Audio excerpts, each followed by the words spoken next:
The handcuffs clicked shut with metallic finality. "You're under arrest for obstruction," Officer Derek Johnson declared, his voice dripping with satisfaction. Judge Marcus Thompson had barely processed the words when Johnson's partner stepped closer, her radio crackling to life. "Dispatch, we've got a suspicious black male in custody at the I-94 rest stop," Officer Lisa Davis announced, her tone loaded with assumption. "Driving a stolen vehicle." Marcus's jaw tightened as the lie transmitted across police frequencies. What the officers didn't know was that every word was being recorded by a federal wire hidden beneath his grey suit jacket. "Federal Agent Morrison, are you getting this?" Marcus whispered almost inaudibly. The tiny earpiece crackled back. "Crystal clear, Your Honor. They just committed federal civil rights violations on tape." Johnson grabbed Marcus's arm roughly, shoving him toward the squad car. "You people think you can just sit anywhere you want, driving cars you can't afford." The racist words hit the FBI surveillance equipment like thunder. In a van 200 yards away, Agent Morrison's eyes widened as she realized they'd just captured exactly what they needed for the federal investigation. Marcus remained calm, his dignity intact, even as Johnson slammed the car door. He knew something the officers didn't. In exactly 43 minutes, this routine traffic stop would destroy their careers and expose systematic corruption that had been festering for years. What nobody in that parking lot realized was that this moment of casual racism would transform police accountability laws forever. If you believe that federal investigations into police corruption are necessary, type accountability below. But to understand how a sitting judge became the key witness in a federal sting operation, we need to go back 6 months earlier, when the FBI first approached Marcus Thompson with a proposal that would change everything.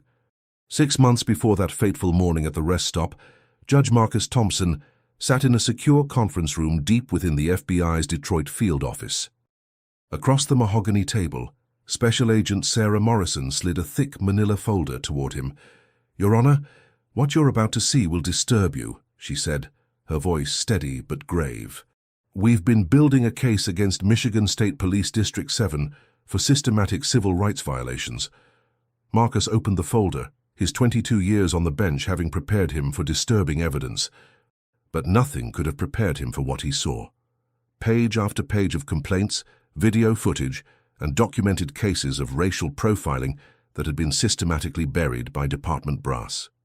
3 federal judges have reviewed this evidence, Agent Morrison continued. All 3 agreed that District 7 has been operating as what we can only describe as a criminal organization hiding behind badges. The statistics were damning. African-American drivers were pulled over at a rate 847% higher than white drivers in the same areas. Searches were conducted without probable cause in 73% of cases involving black motorists. And most shocking of all, complaints had been deliberately suppressed by supervisory staff. "Judge Thompson," Agent Morrison leaned forward, "we need your help. As a sitting federal judge with impeccable credentials, you're the perfect candidate to become a federal witness, but it means going undercover."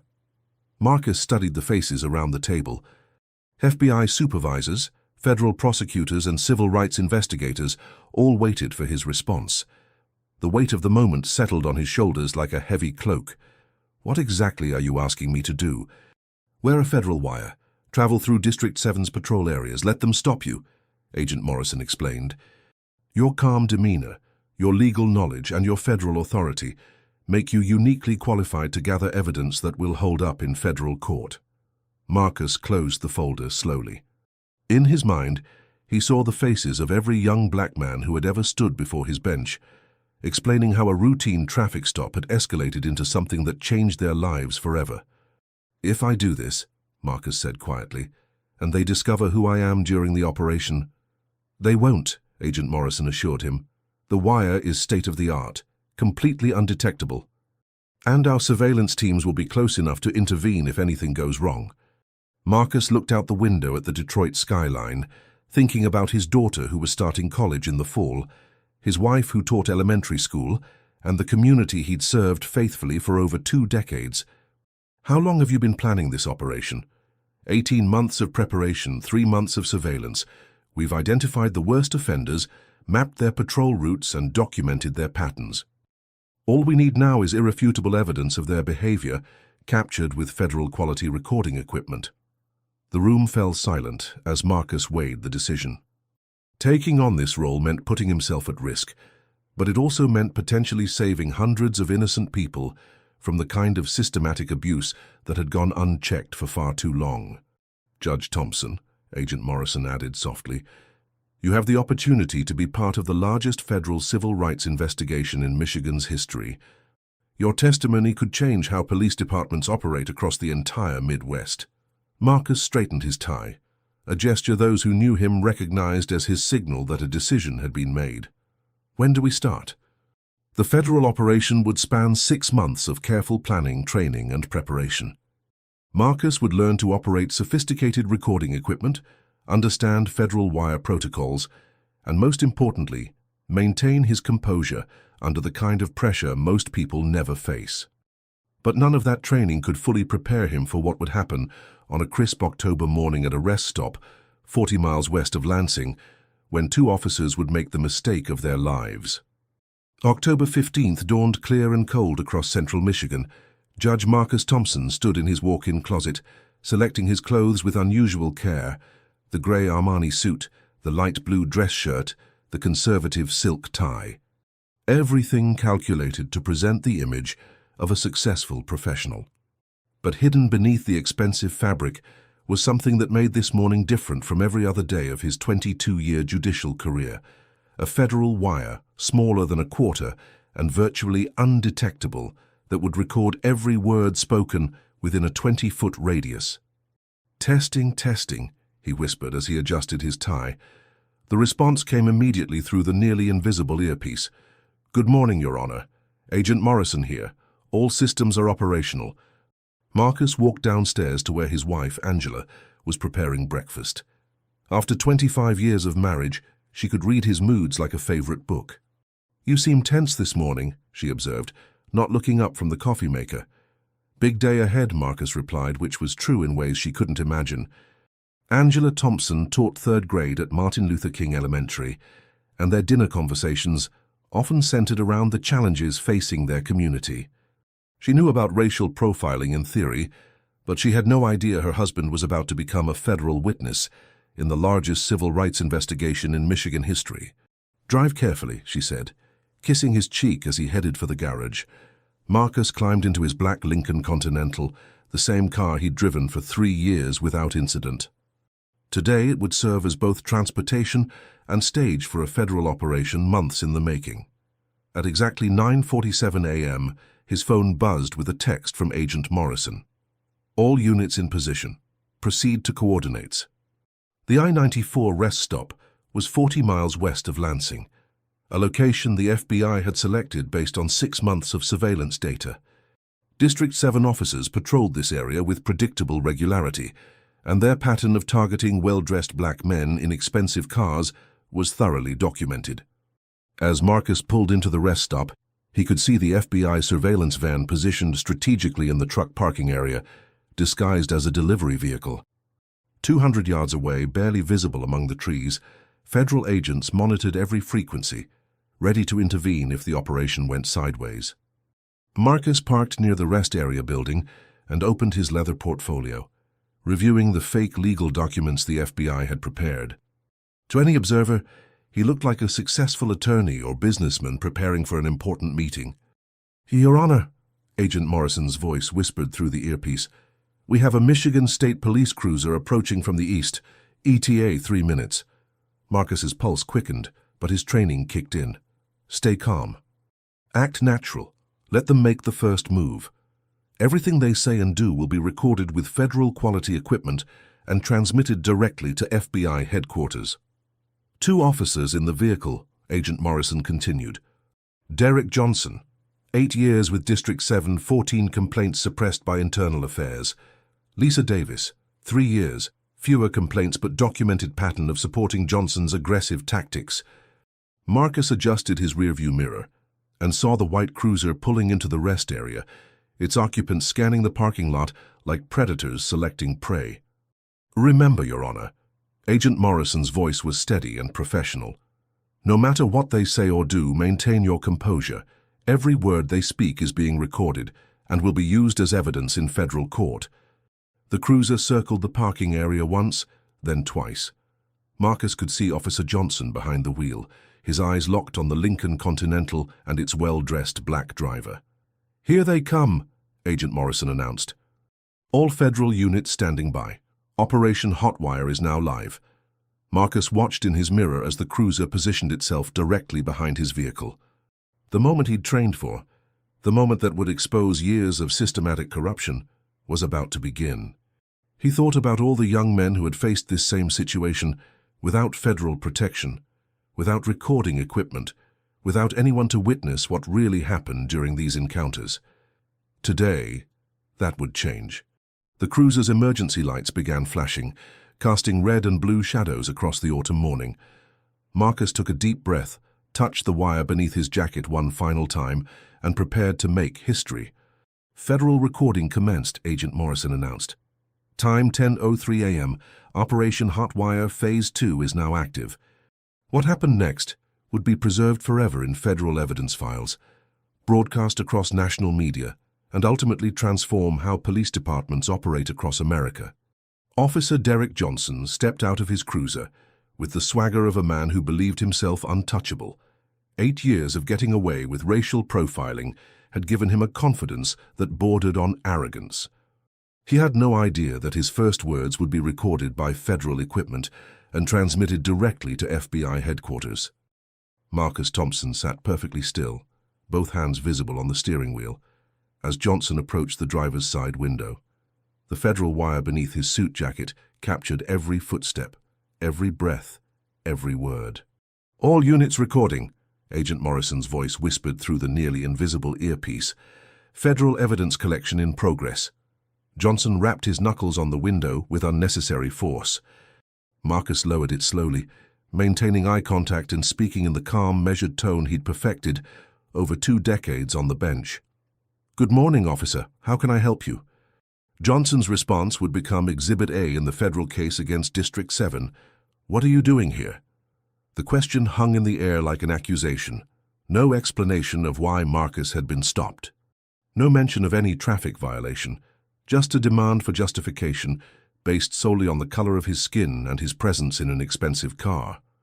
Marcus had rehearsed this moment with FBI trainers, but the reality felt different. The casual hostility in Johnson's voice, the assumption of guilt, the complete disregard for basic constitutional rights, it was all being captured in crystal-clear audio.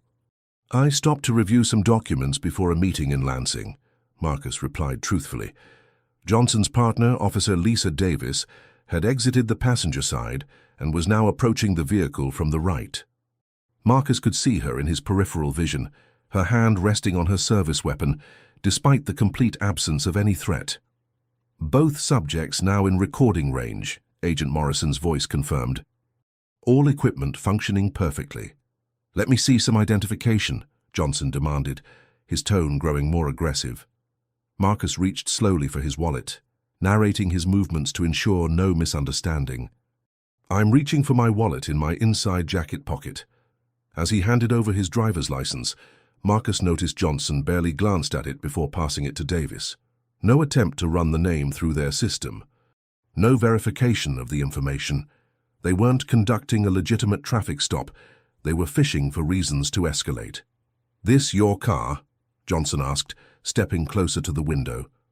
"Yes, sir." "The registration is in the glove compartment if you'd like to see it." Instead of accepting the offer, Johnson took a step back and placed his hand on his weapon. "Step out of the vehicle." The word sent a chill through the FBI surveillance van. Agent Morrison's voice crackled urgently. "No probable cause for exit order. Federal violation confirmed." Marcus complied slowly, his movements deliberate and non-threatening. As he stood beside his vehicle, he could see other travelers at the rest stop beginning to notice the interaction. A college student near the vending machines had pulled out her phone. "Hands on the roof of the car," Davis ordered, though Marcus had done nothing to justify such treatment. As Marcus placed his palms flat against the Lincoln's roof, Johnson began circling the vehicle like a predator.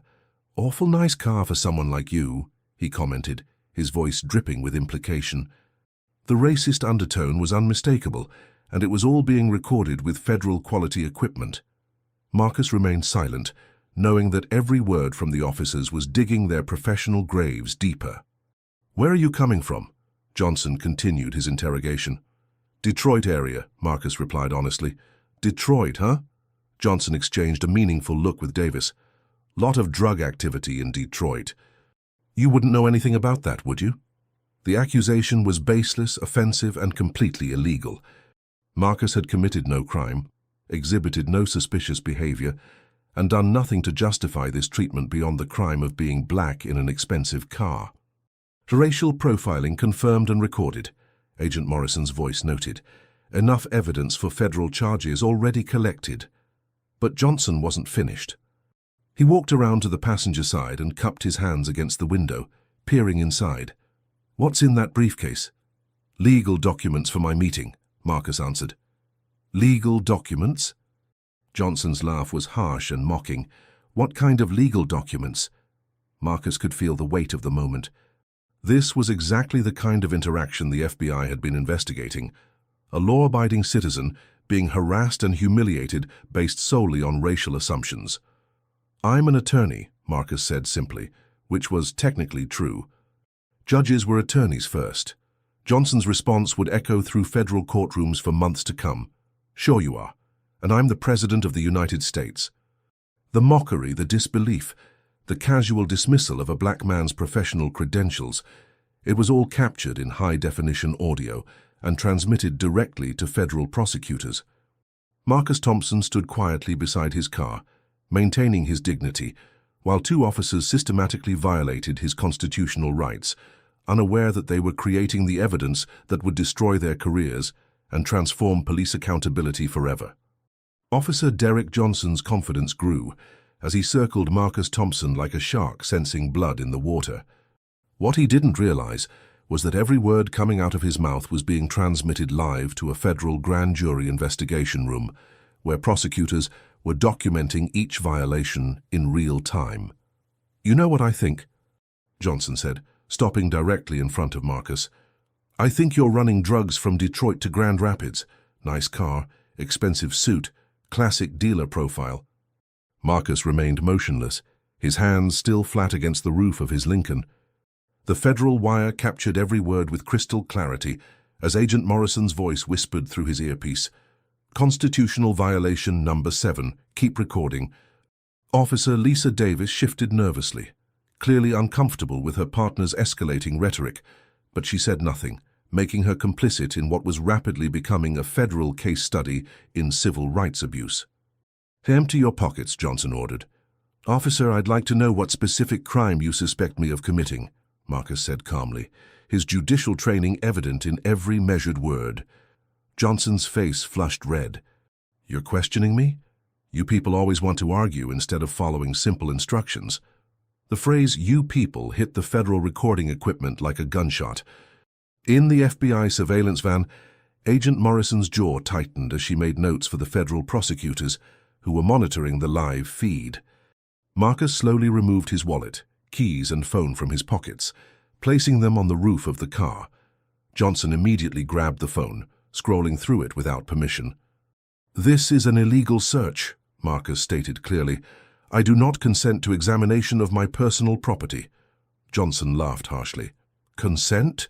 You think you get to decide what happens here?" He held up the phone mockingly. "Let's see who you've been calling.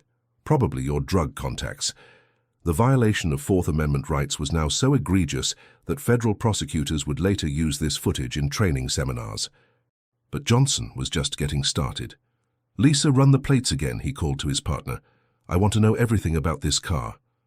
Davis hesitated. "Derek, I already ran them. The car's clean, registration current, no warrants."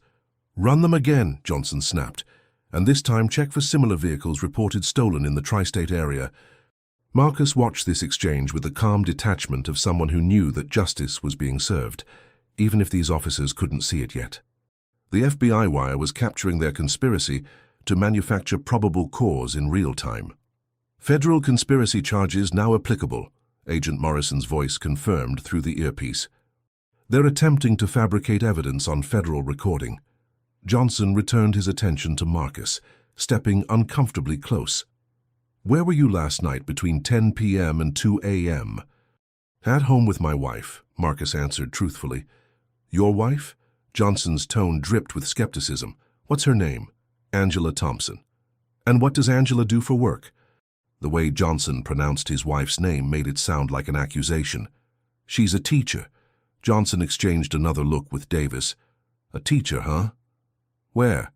Marcus hesitated.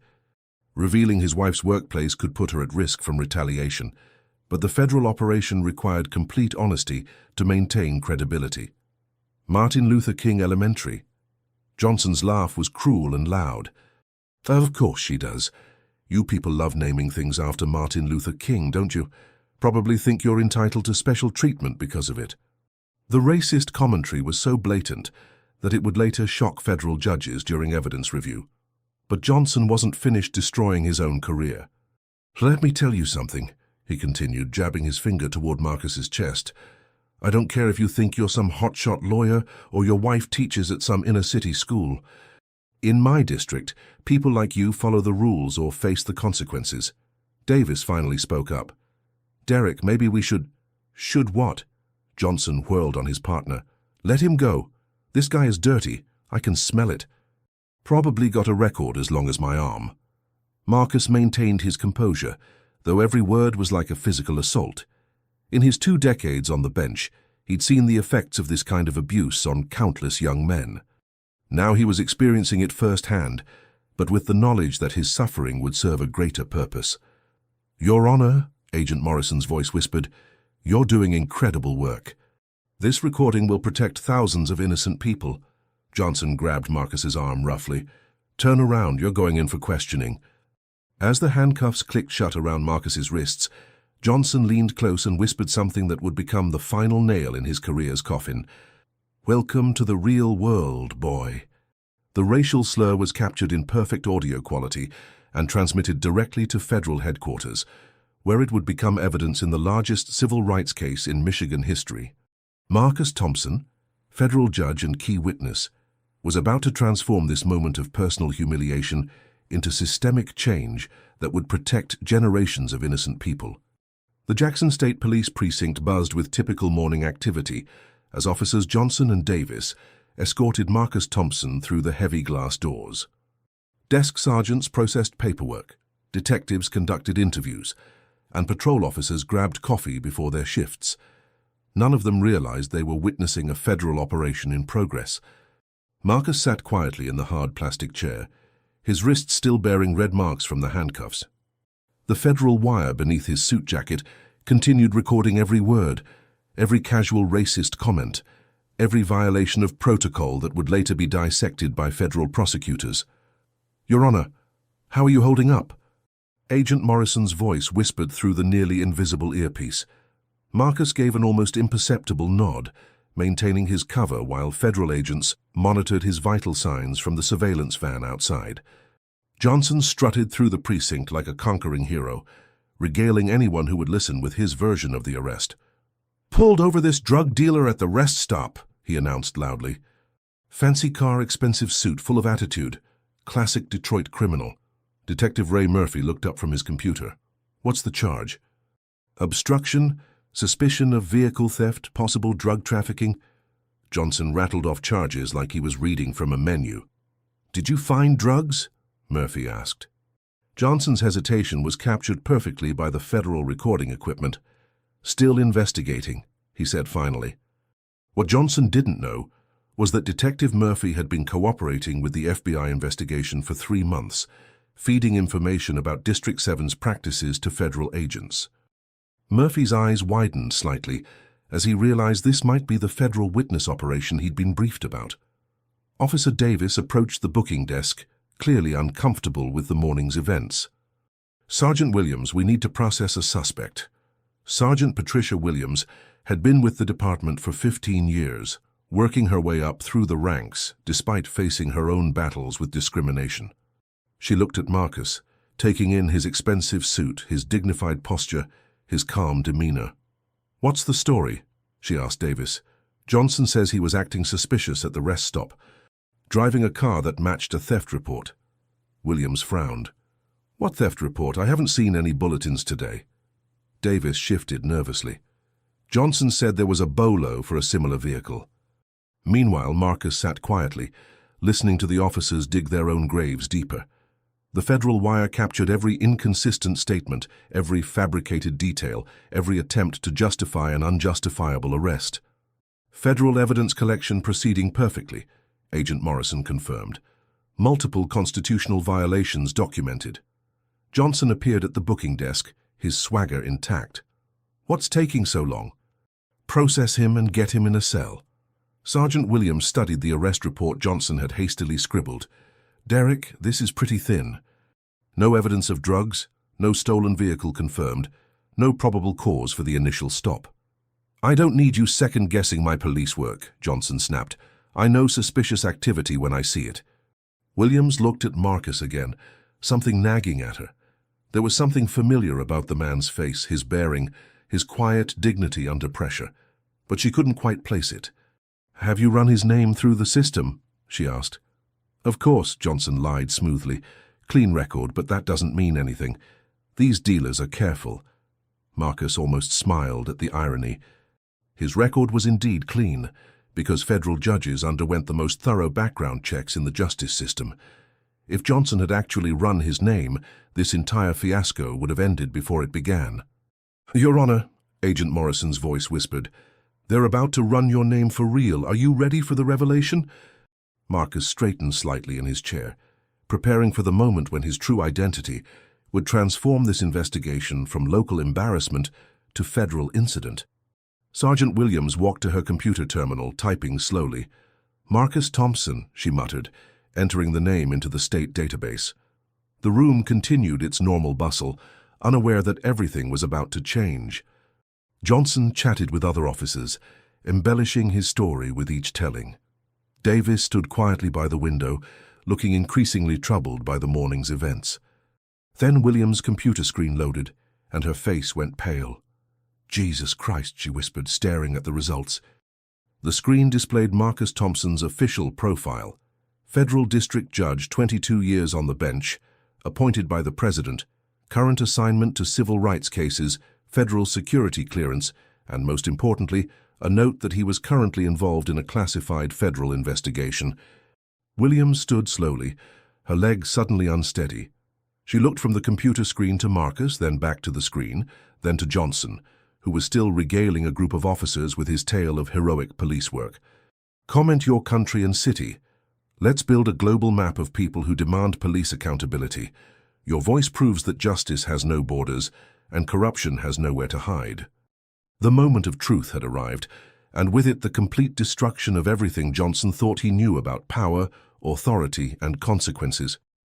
Sergeant Patricia Williams stared at her computer screen, reading the information 3 times to make sure her eyes weren't deceiving her. The calm, dignified man sitting in their precinct wasn't a drug dealer or car thief.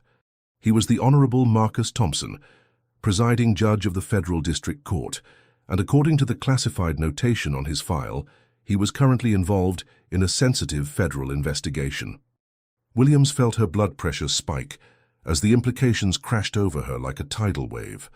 They had arrested a federal judge. Not just any judge, a judge who was working with the FBI on what appeared to be a civil rights investigation. "Oh my God," she whispered, her hands trembling as she reached for her phone. Across the precinct, Johnson was still holding court, his voice carrying over the normal noise of police work. "You should have seen this guy's face when I cuffed him," he laughed. Thought he was so important with his fancy suit and his lawyer talk. Williams looked at Marcus, who sat with the same quiet dignity he'd maintained throughout the entire ordeal. Their eyes met for a moment, and in that instant she understood that this man knew exactly who he was and exactly what was happening. The Federal Wire continued recording every word as Williams approached Detective Murphy, the only other person in the building who knew about the FBI investigation. "Ray," she whispered urgently, "we have a problem. A big one." Murphy looked up from his paperwork, immediately sensing the tension in Williams' voice. "What kind of problem?" "The kind that ends careers and starts federal investigations," Williams replied quietly. Meanwhile, Johnson was approaching the booking area, ready to push his prisoner through processing. "Williams, what's the holdup? Get this guy printed and photographed so we can start the interrogation." Williams turned slowly to face Johnson, her expression grave. "Derek, we need to talk, now." "Can it wait?" "I want to question this suspect while he's still rattled." "No," Williams said firmly. "It cannot wait." She gestured toward her office, a small glass-enclosed space that offered privacy while keeping Marcus in view. Johnson followed reluctantly, clearly annoyed by the interruption to his moment of triumph. "What's your problem?" Johnson demanded as soon as the door closed. Williams turned her computer screen toward him. "Read it, all of it." Johnson glanced at the screen dismissively, then his expression began to change as the words registered. His face went from annoyed to confused to absolutely terrified in the span of 10 seconds. "This has to be a mistake," he stammered. "Run the name again." "I've run it 3 times, Derek. It's not a mistake." Johnson stared at the screen, his mind racing through the events of the morning. Every racist comment, every illegal search, every violation of protocol had been committed against a federal judge who was working with the FBI. "Your Honor," Agent Morrison's voice whispered through the earpiece, "the revelation is beginning. Maintain your composure for just a few more minutes." Marcus could see the heated discussion taking place in Williams's office. Through the glass, he watched Johnson's face cycle through denial, anger, and growing panic as the reality of his situation became clear. "We have to fix this," Johnson said frantically. "We release him quietly, no paperwork, no record of the arrest." Williams shook her head. "Derek, do you see that notation about federal investigation? Do you understand what that means?" Johnson was beginning to hyperventilate. "It means we're screwed. It means my career is over. It means you arrested a federal judge while he was conducting an undercover investigation into police misconduct," Williams finished. "Every word you said, every action you took, it's all been recorded." The color drained completely from Johnson's face as the full horror of his situation became clear. "Recorded? What do you mean recorded?" Williams pointed toward Marcus. "He's wearing a wire, Derek.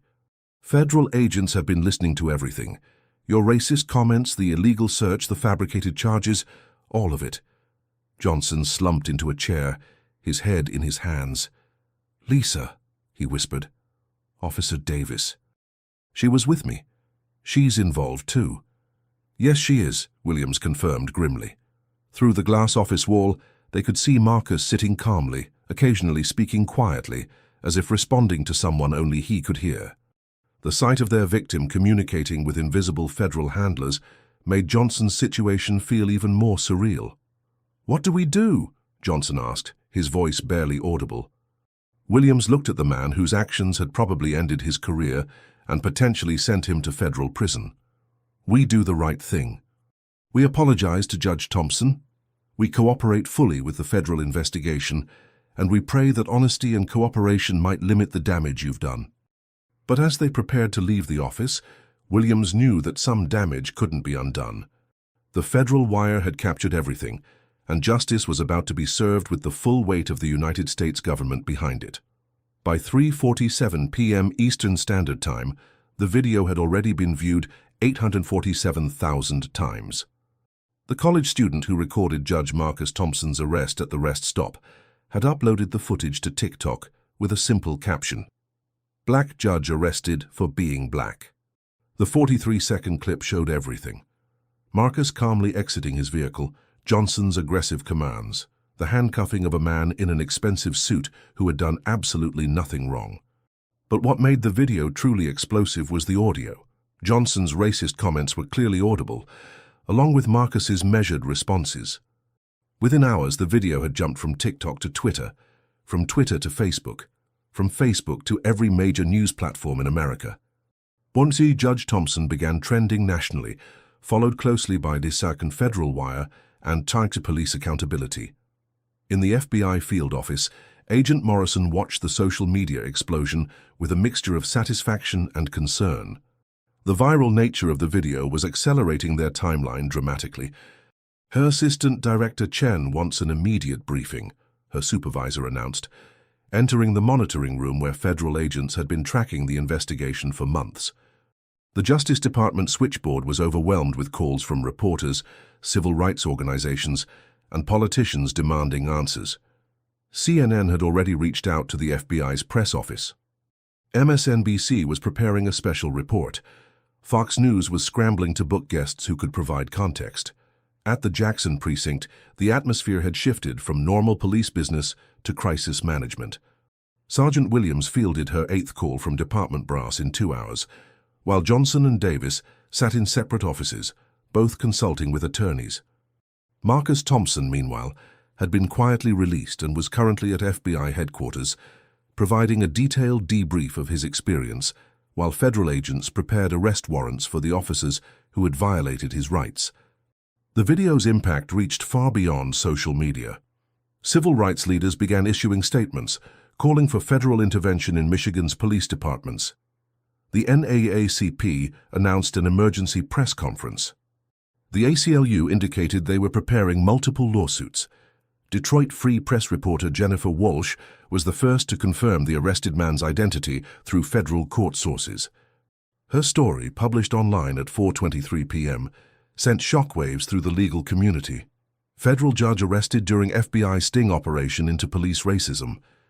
The article revealed that Judge Thompson had been working undercover with federal agents for 6 months, investigating systematic civil rights violations in Michigan State Police District 7.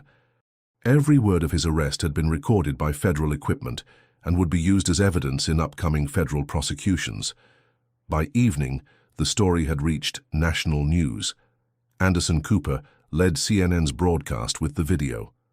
NBC Nightly News featured an interview with civil rights attorney Benjamin Crump, who called it the most important police accountability case in decades. The Twitter conversation exploded as celebrities, politicians, and ordinary citizens shared their reactions. Senator Elizabeth Warren. A federal judge wearing an FBI wire was arrested for the crime of being black in America. This is systematic racism captured in real time. LeBron James. Man was literally a federal judge and they still treated him like a criminal. How many people without badges and federal protection face this every day? Alexandria Ocasio-Cortez. Every racist assumption, every illegal search, every constitutional violation was recorded by the FBI. This is what accountability looks like. Fendui. The video's virality forced an immediate response from Michigan's governor, who issued a statement calling for swift action and complete transparency in the investigation. The state attorney general announced that her office would cooperate fully with federal prosecutors. But perhaps the most powerful response came from an unexpected source, Officer Davis herself, who broke protocol by issuing a public statement through her attorney. "I was present during the arrest of Judge Thompson," her statement read. "I witnessed behavior that violated every principle of law enforcement that I swore to uphold. I accept full responsibility for my failure to intervene and will cooperate completely with federal investigators." Davis's statement immediately went viral, shared over 200,000 times within an hour. Her apparent remorse stood in stark contrast to Johnson's silence, making her a somewhat sympathetic figure in the court of public opinion. Meanwhile, Johnson remained locked in his attorney's office, refusing all media requests and reportedly considering fleeing the state. The FBI had already frozen his assets and placed him under federal surveillance, making escape impossible. His lawyer, criminal defense attorney Robert Mills, had delivered devastating news. The federal wire recording was legally obtained, completely admissible in court, and contained enough evidence for multiple felony convictions. Agent Morrison received word that the Justice Department was fast-tracking federal charges. The Attorney General's office had designated this as a priority case, with some of the nation's top civil rights prosecutors assigned to ensure maximum accountability. The social media explosion continued throughout the evening. Federal Wire was trending in 12 countries, with international media picking up the story as an example of American police accountability finally working. BBC News led with the story. Deutsche Welle featured it prominently. Even Al Jazeera covered it as a breakthrough moment in American civil rights enforcement. The video had reached 15 million views across all platforms by midnight, making it one of the most watched police accountability videos in social media history. But more importantly, it was generating real conversation about systematic change. Civil rights attorney Ben Crump announced he was representing Judge Thompson in a federal civil lawsuit seeking damages, not just for the arrest, but for the systematic pattern of abuse the FBI investigation had uncovered. This case represents every black person who has been profiled, harassed, and humiliated by officers who believe their badges give them permission to be racist, Crump declared during a late-night television interview. The impact reached beyond social media into real institutional change. Michigan State University announced an emergency review of their criminal justice curriculum. Police departments across the country began implementing new training protocols. The International Association of Chiefs of Police issued a statement condemning the officers' actions and calling for renewed focus on civil rights training.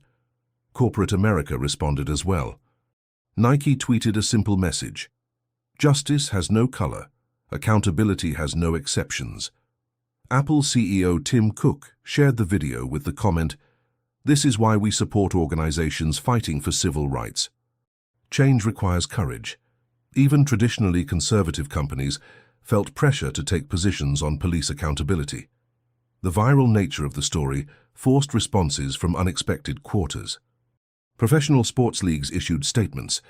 The NFL Players Association called for federal oversight of all police departments. NBA superstar Stephen Curry donated $100,000 to civil rights organizations in Judge Thompson's name. Religious leaders across denominations held emergency prayer services and issued statements about justice and dignity. The National Council of Churches called for federal action to protect the civil rights of all Americans, regardless of race or status. International reaction was swift and often critical of American policing practices.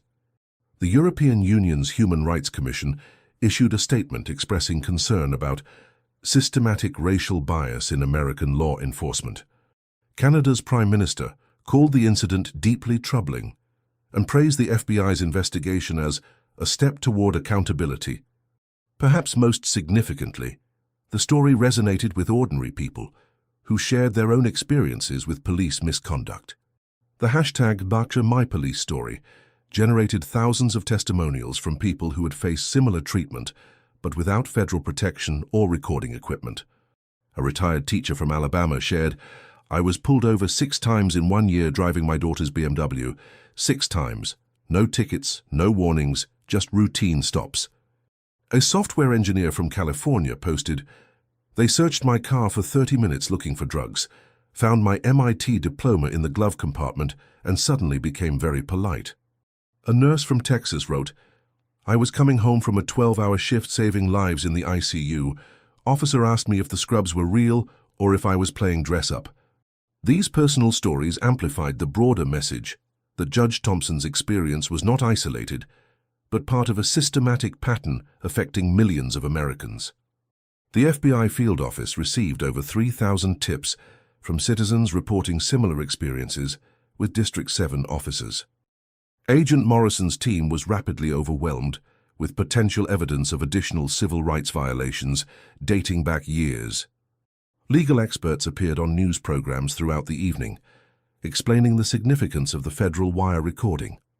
Constitutional law professor Jonathan Turley noted, "This case provides the clearest evidence we've ever had of racially motivated policing captured in real time with federal quality recording equipment." Former federal prosecutor Preet Bharara emphasized the broader implications. When federal judges become witnesses to police misconduct, it sends a powerful message that no one is above accountability and no one is below protection. The story's impact on law enforcement was immediate and dramatic. Police union representatives struggled to defend the officers' actions. Some unions issued statements distancing themselves from racism while defending legitimate police work. Others remained silent, recognizing that the evidence was indefensible. By 2 a.m. Eastern Time, the story had been covered by every major news outlet in America and dozens of international publications. The video itself had been shared over 1 million times, creating a digital record that would endure long after the news cycle moved on. But perhaps the most important response came from Judge Thompson himself, who issued a brief statement through the FBI. This incident represents the experiences of countless Americans who face discrimination without federal protection.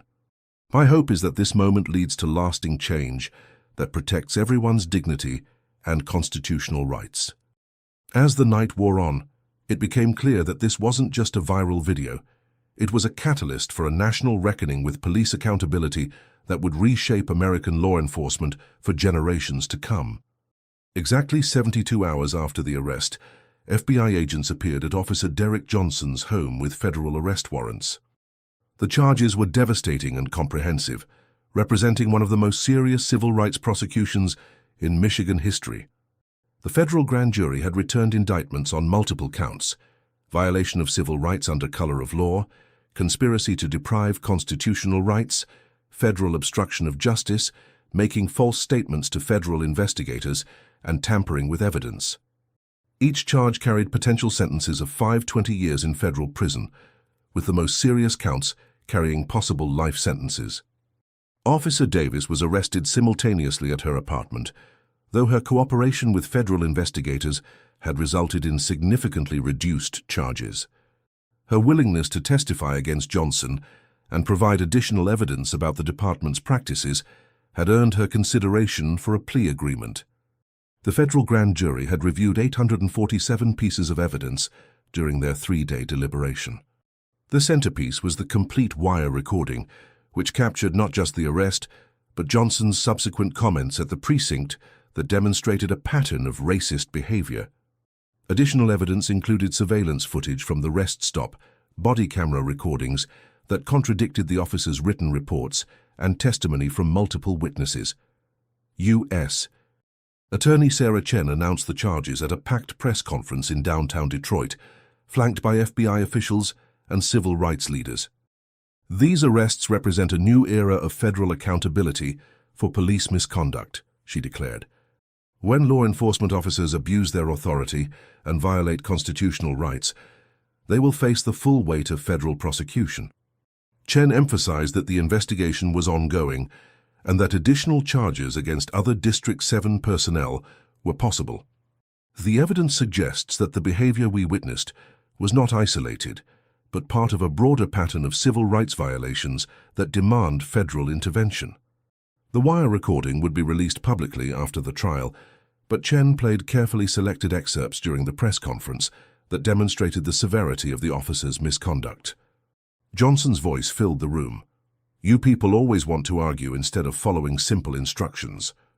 The racist language was so explicit that several reporters audibly gasped.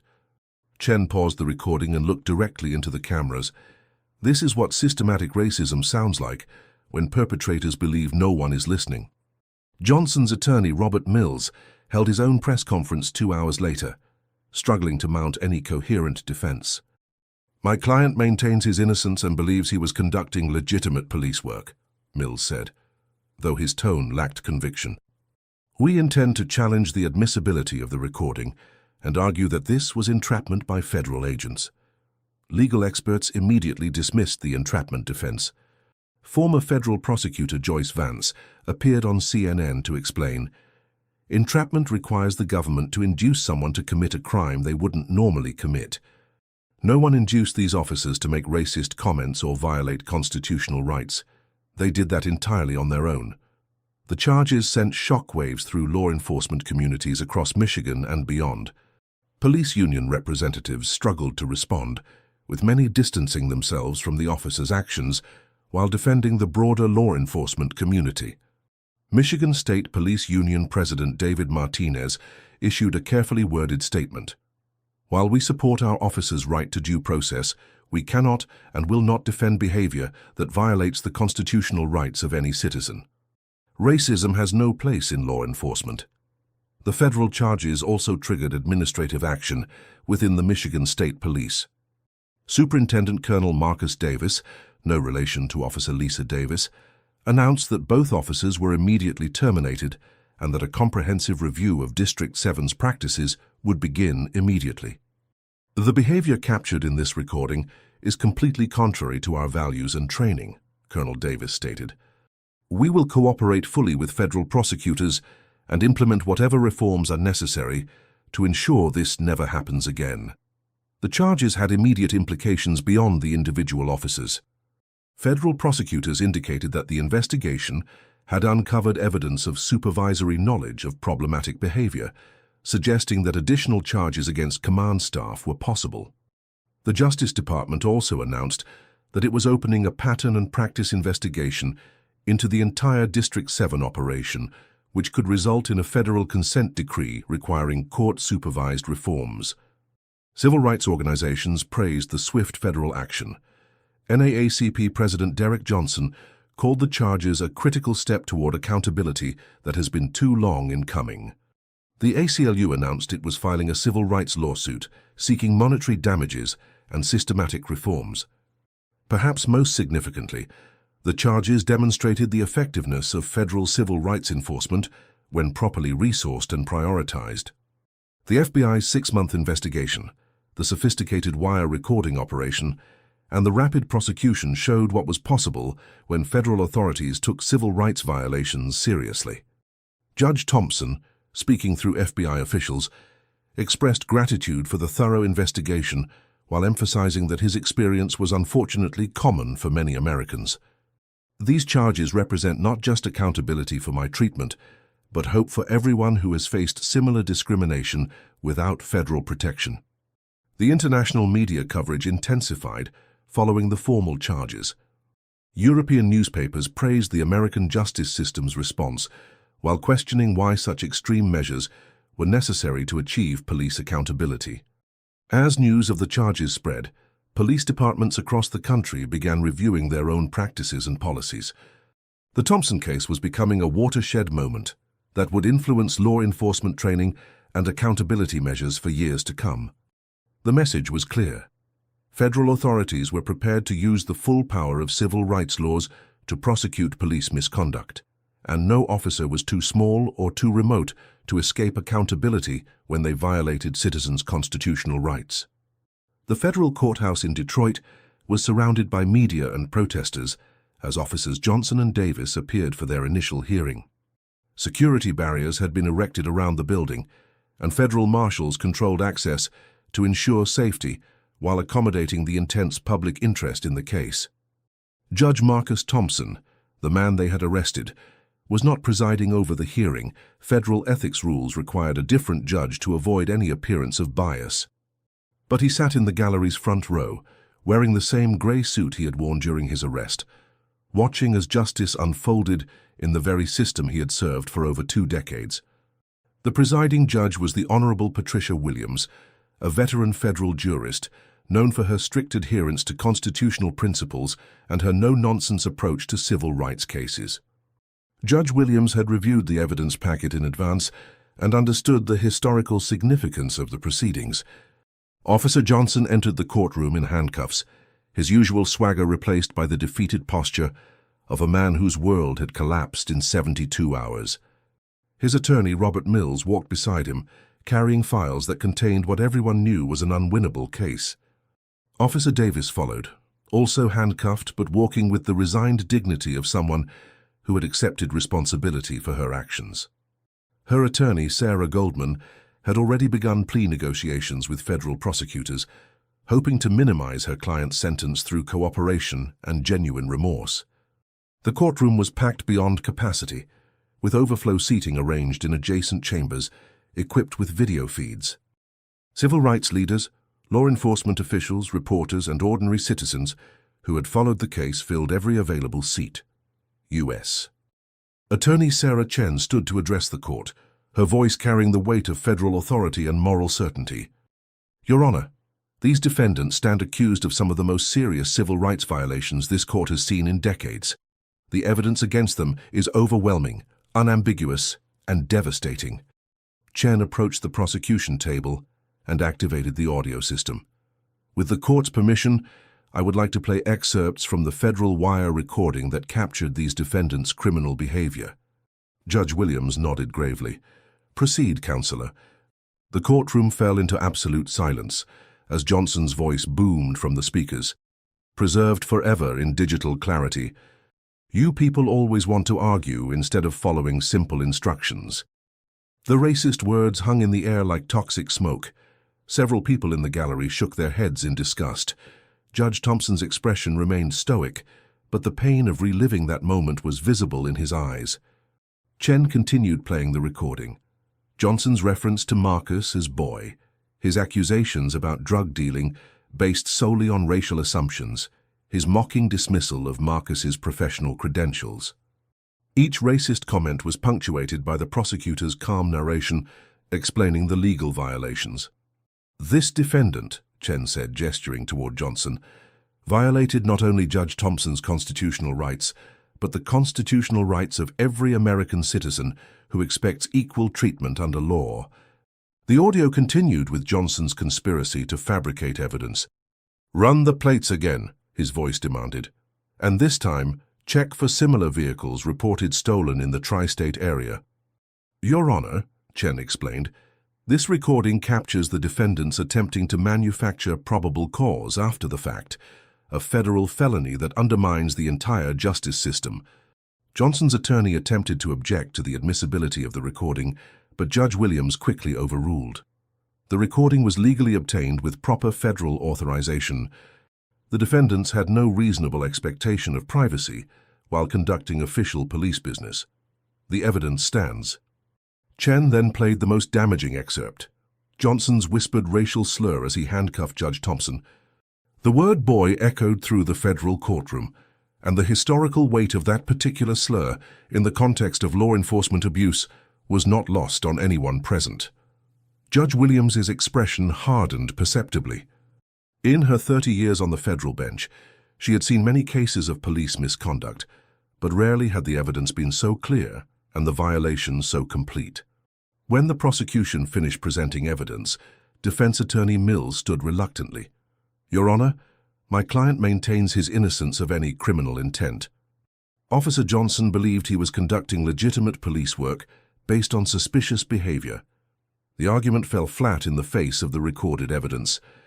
Johnson's racist comments, his fabrication of probable cause, and his violation of basic constitutional principles were captured in his own words. Officer Davis's attorney took a different approach. "Your Honor, my client deeply regrets her failure to intervene during this incident.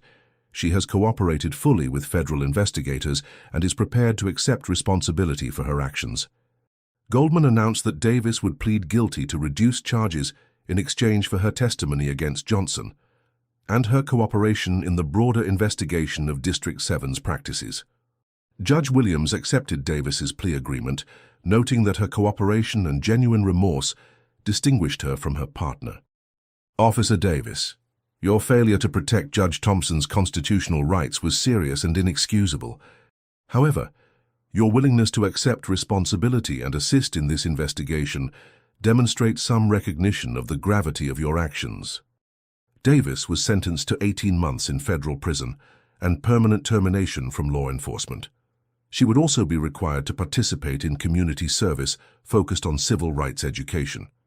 Johnson's case would proceed to trial, though his attorney privately acknowledged that conviction was virtually certain given the strength of the federal evidence.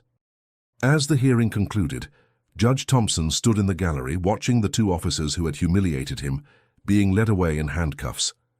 There was no satisfaction in his expression, only the quiet recognition that justice was finally being served. The federal hearing sent a clear message to law enforcement across America.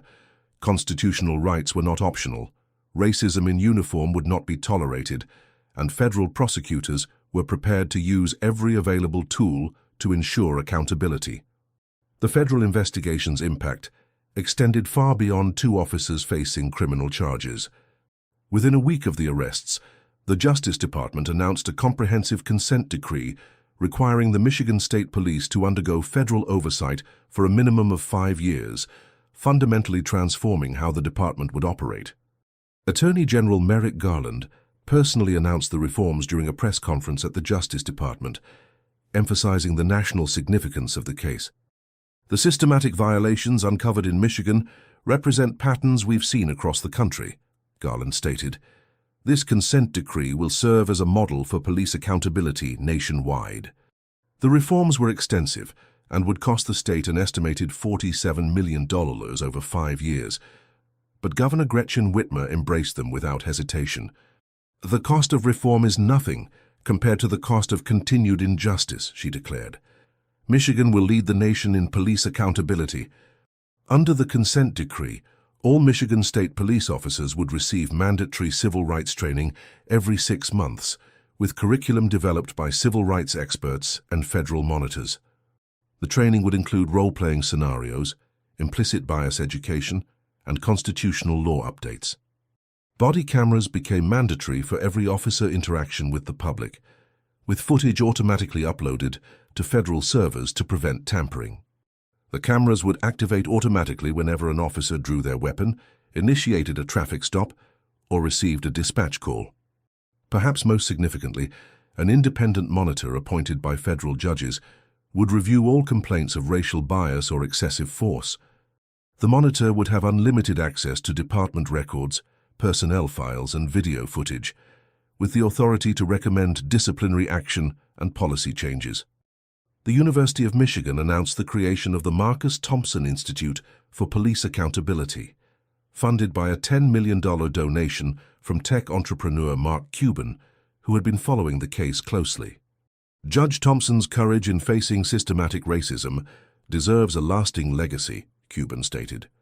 The institute would conduct research on police practices, develop training curricula, and provide technical assistance to departments seeking to improve community relations. Judge Thompson agreed to serve as the institute's first director, taking a leave of absence from the federal bench to focus on reform efforts. "This institute represents hope that my experience can prevent others from facing similar injustice," Thompson said during the announcement ceremony. "Real change requires sustained effort, not just public outrage." The reforms extended beyond Michigan's borders. The International Association of Chiefs of Police announced new model policies for traffic stops, requiring officers to articulate specific violations before initiating contact with drivers. The policies explicitly prohibited stops based on driver appearance or suspicious behavior, without clear legal justification. Congress took notice as well. Senator Cory Booker introduced the Thompson Act, federal legislation requiring all law enforcement agencies receiving federal funding to implement bias training and independent oversight mechanisms. The bill gained bipartisan support, with Republican Senator Tim Scott co-sponsoring the measure. "Judge Thompson's case proves that police accountability protects everyone," Scott stated. "Constitutional rights don't have a party affiliation." The business community responded with unprecedented support for police reform. Corporate leaders who had remained silent during previous controversies found their voices after seeing a federal judge treated as a criminal suspect. Microsoft CEO Satya Nadella announced a $25 million initiative to develop artificial intelligence tools for identifying bias in police reports and traffic stop data. "Technology can help us recognize patterns that human oversight might miss," Nadella explained. Apple committed $15 million to civil rights organizations working on police accountability, while Google pledged to provide free data analysis services to departments implementing reform measures. The reforms also addressed the culture of silence that had protected officers like Johnson.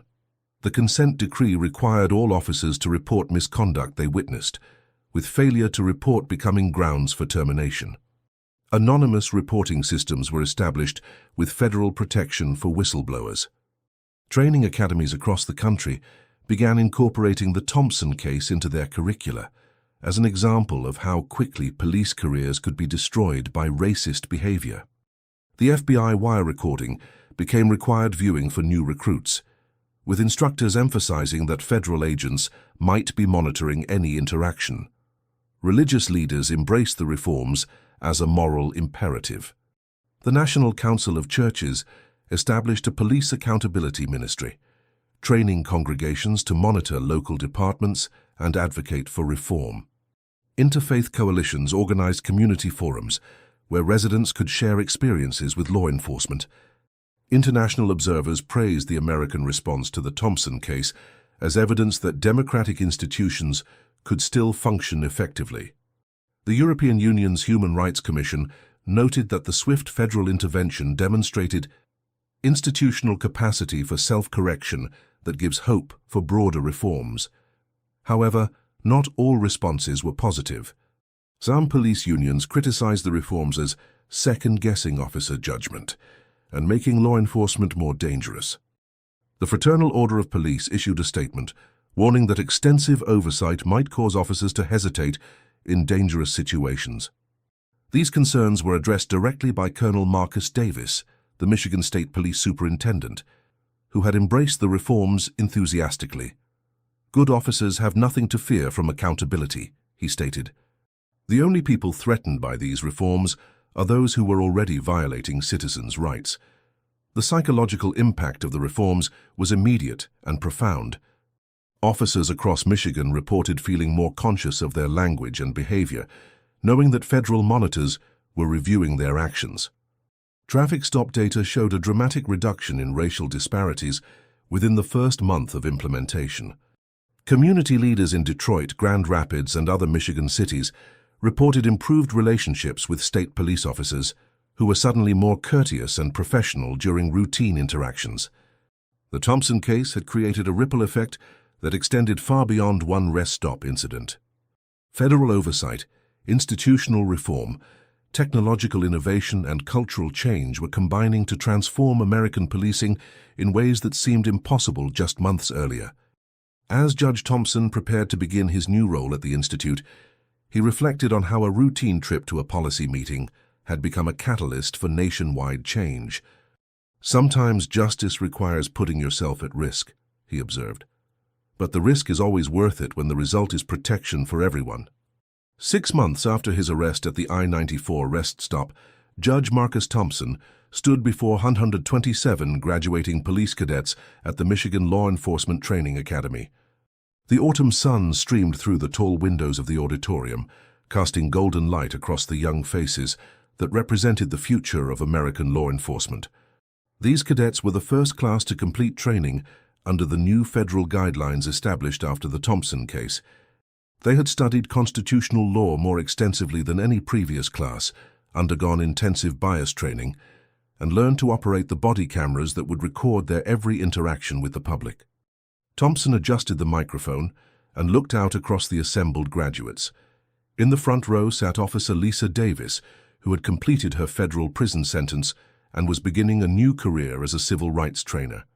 Her presence served as a powerful reminder that redemption was possible for those willing to acknowledge their mistakes and work for change.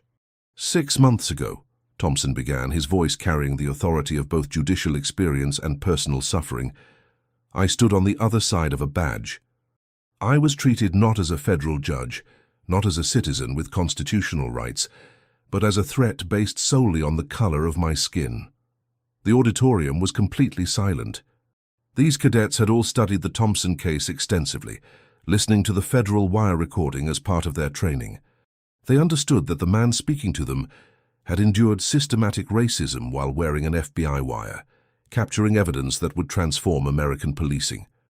The officers who arrested me saw a black man in an expensive car and made assumptions, Thompson continued. They never bothered to verify my identity, never questioned their own biases, never considered that their assumptions might be wrong.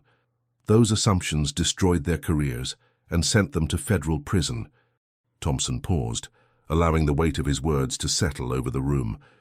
In the audience he could see parents, spouses, and children of the graduating cadets, all understanding that the choices these new officers made would determine not just their careers, but their freedom. "But I'm not here to warn you about the consequences of racism," Thompson said, his tone shifting slightly. "I'm here to talk about the opportunity you have to be part of something better." He gestured toward the audience. "Look around this room. See the diversity represented here. This graduating class is 34% women, 28% African American, 19% Hispanic, 12% Asian American, and 7% other ethnicities. You represent the America you've sworn to protect." The statistics reflected the dramatic changes in police recruitment following the federal reforms. Departments across Michigan had launched aggressive diversity initiatives, partnering with community colleges and universities to attract candidates who reflected their community's demographics. Each of you has chosen a profession that offers incredible power, Thompson continued. The power to protect or to harm, the power to build trust or destroy it, the power to uphold justice or undermine it. How you use that power will define not just your career but your character. Thompson shared stories from his 22 years on the federal bench, describing cases where police officers had made split-second decisions that saved lives, de-escalated dangerous situations, and built bridges between law enforcement and communities. He emphasized that good policing required both courage and compassion, strength and sensitivity.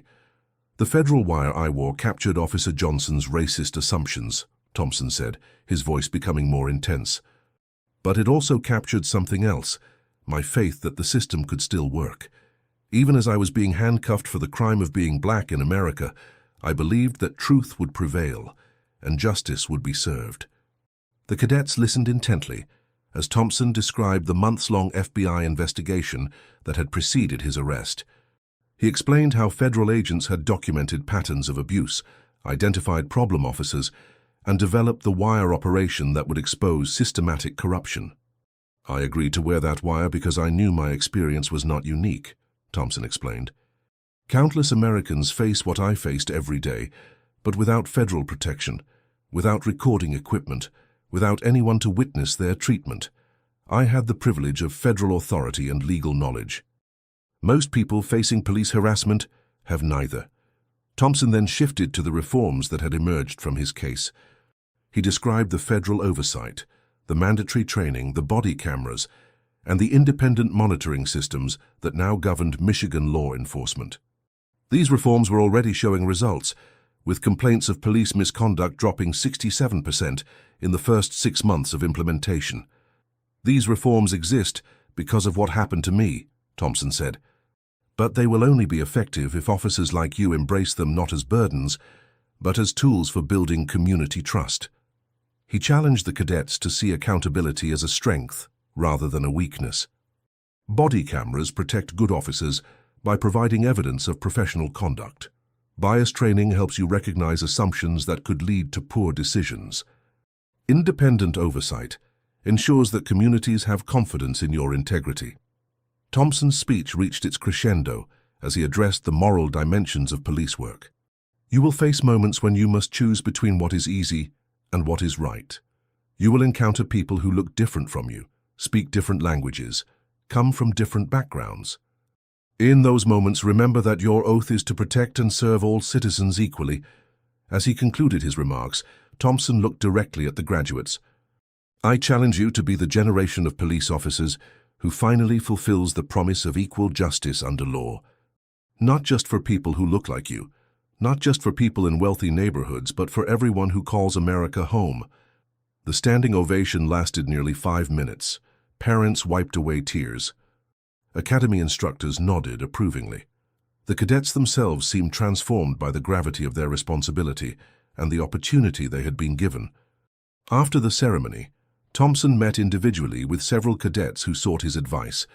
A young African-American woman asked how to handle situations where community members distrusted her because of her uniform. A Hispanic man wanted guidance on building bridges with immigrant communities. A white cadet sought advice on checking his own biases. Thompson answered each question thoughtfully, emphasizing that effective policing required constant self-examination and genuine commitment to serving all communities fairly. As he prepared to leave the academy, Thompson reflected on the journey that had brought him to this moment. What began as a routine trip to a policy meeting had become a catalyst for nationwide police reform. His personal humiliation had been transformed into systemic change that would protect millions of Americans. The federal wire had captured more than racist comments and constitutional violations. It had captured a moment of transformation when America decided that police accountability was not optional but essential to democracy itself.